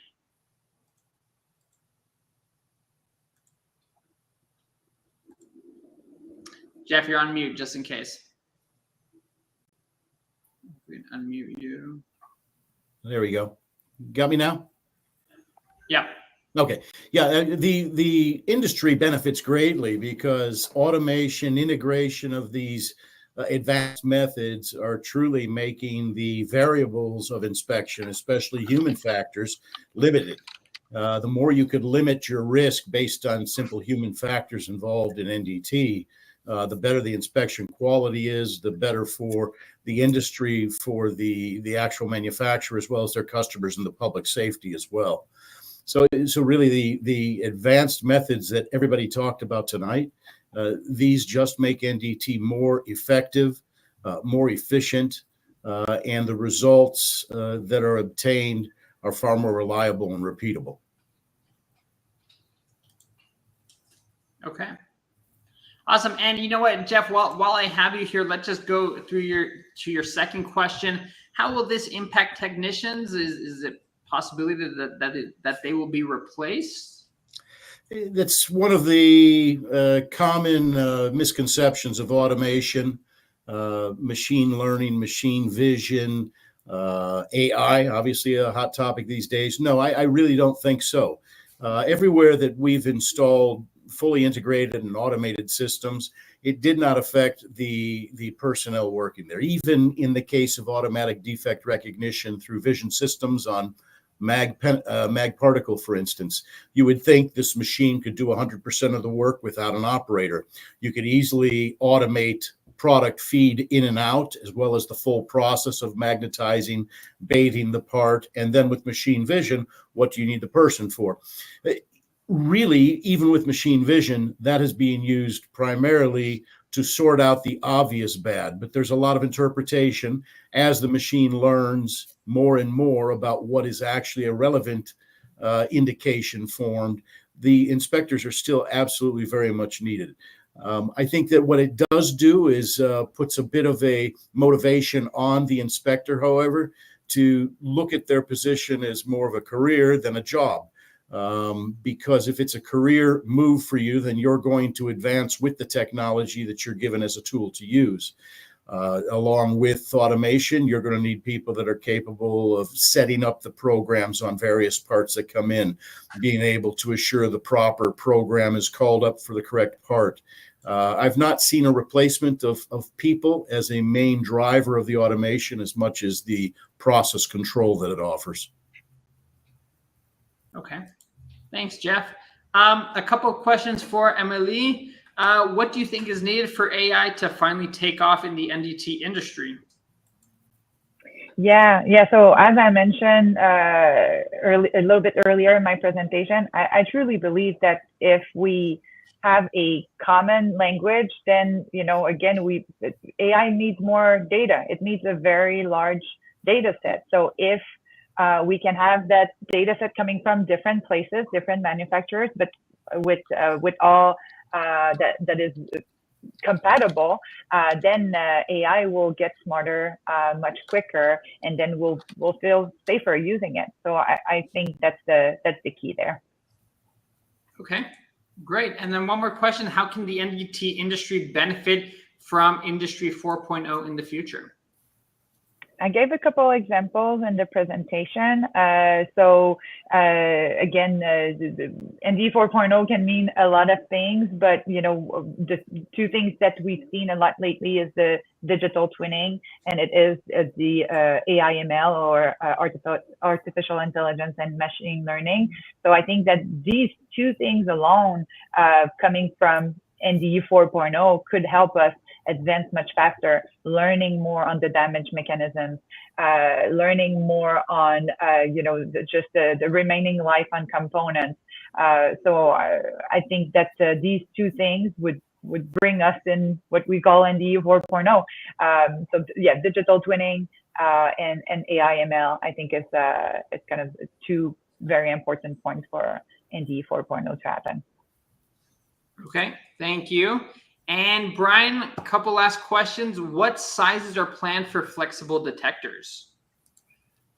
And also, maybe what is the lifetime that we're looking at? Yep. So for the sizes, obviously film and CR for that matter, imaging plates had a big advantage because they came in a wide range of sizes to be able to do different geometry pipes and different size pipes and that sort of thing. We realized pretty early on that one or two sizes was not going to be able to cover kind of the range of conditions that are out there in the world. So we currently have 4 different sizes that are planned. I mentioned 4 by 10 inch, a 4 by 17 inch, what we're working on right now. There'll also be a 14 by 17 inch size and a smaller size, probably something like a 3 by 6 inch detector to get into smaller areas. And as far as lifetime goes, there's 2 different aspects to that. One is you have to shield the electronics for sufficient lifetime. We have a handle on that through our understanding of physics and the shielding that we use. And the other thing that people quite often ask me about is, how long are these things going to last? And what I tell them is, it depends on how they're used. We've made a lot of progress in that area.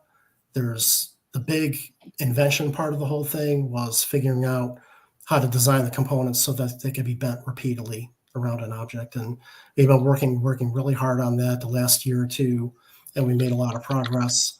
And technology, when there's a need for the technology, other technologies get invented. And our partners in Taiwan and the semiconductor industry, they're coming up with some technologies down the road that are going to dramatically improve these sorts of detectors. So I think the future is bright for these bendable detectors. Great, Brian, thank you. We're starting to wrap up. Before we do so, I think we have a brief video inviting our viewers and, everyone to ASNT, as I mentioned, a couple of weeks in Las Vegas. Let's roll the video.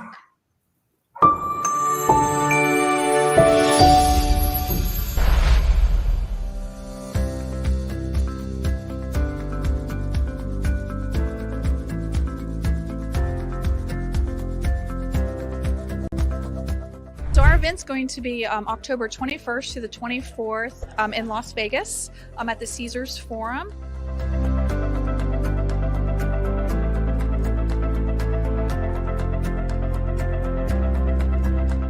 Our theme is engage this year, so we're looking forward to producing material and marketing towards that.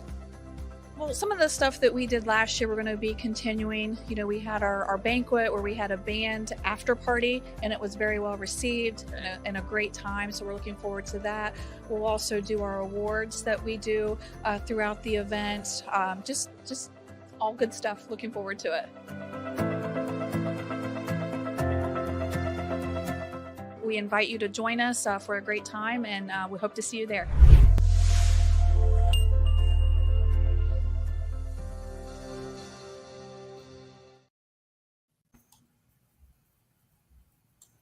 Awesome. Well, coming up, I hope to see a lot of you there. I'm not sure how many of you will be attending, but Inspinet will definitely be there. We'll be covering the showroom and talking to hopefully you guys, as well as doing a lot of interviews.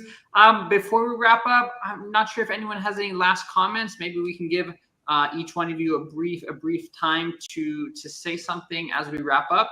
Philippe, maybe we can start with you. I just want to thank everybody for their time. Thanks for all the presenters. It was all good information we presented here, and it's very interesting to interact with each other, actually. So thanks, everybody.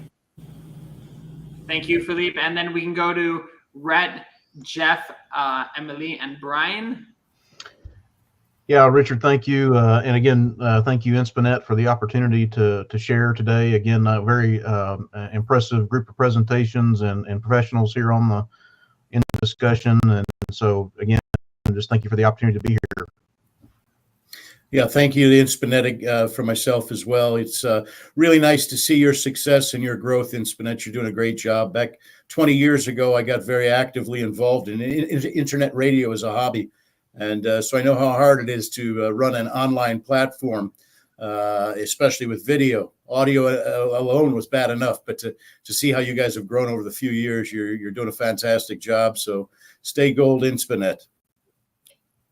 Yes, I would like to echo that comment as well. Like, thank you for having us and to allowing us to have those conversations that are very important.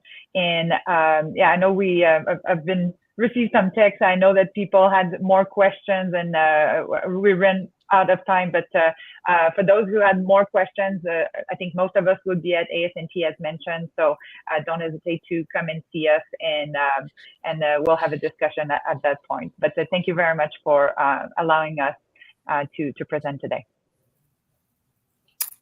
Thank you, Richard. Thank you, Winston. I really enjoyed all the presentations tonight, and appreciate the opportunity. Thanks a lot. Great, guys. Thank you guys so much for your time. If you had more questions, I'm sorry we didn't get a chance to get to them. Please send us a message, or we'll check the comments on YouTube or LinkedIn. And then hopefully when we snag these guys at ASNT and we get them some interviews, we can get the answers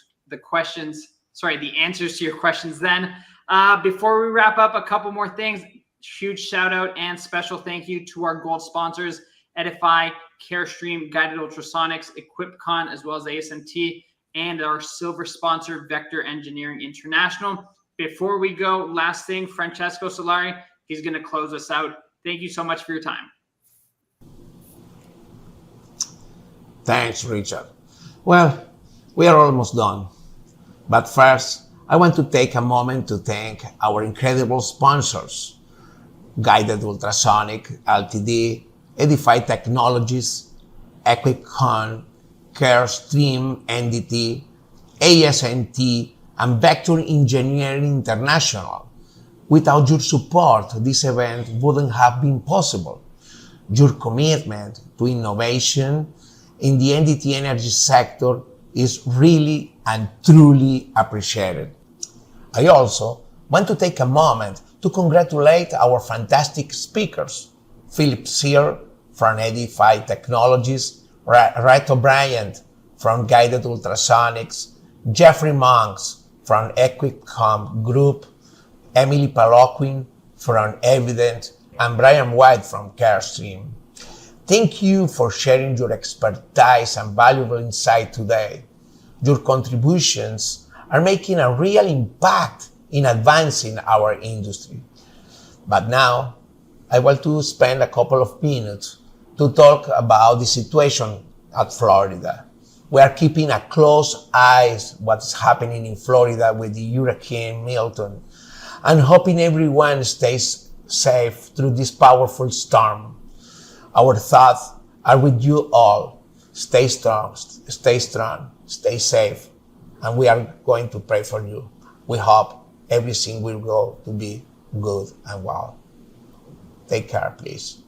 And finally, I want to invite the entire community to join us the upcoming ASNT conference in Las Vegas. It is going to be an amazing opportunity to continue these discussions, connect with more industry leaders, and explore the latest innovations in the NDT. Thank you once again for being here, and we look forward to seeing you at the ASNT conference. It's in Las Vegas. I will wait for you. See you. Thank you.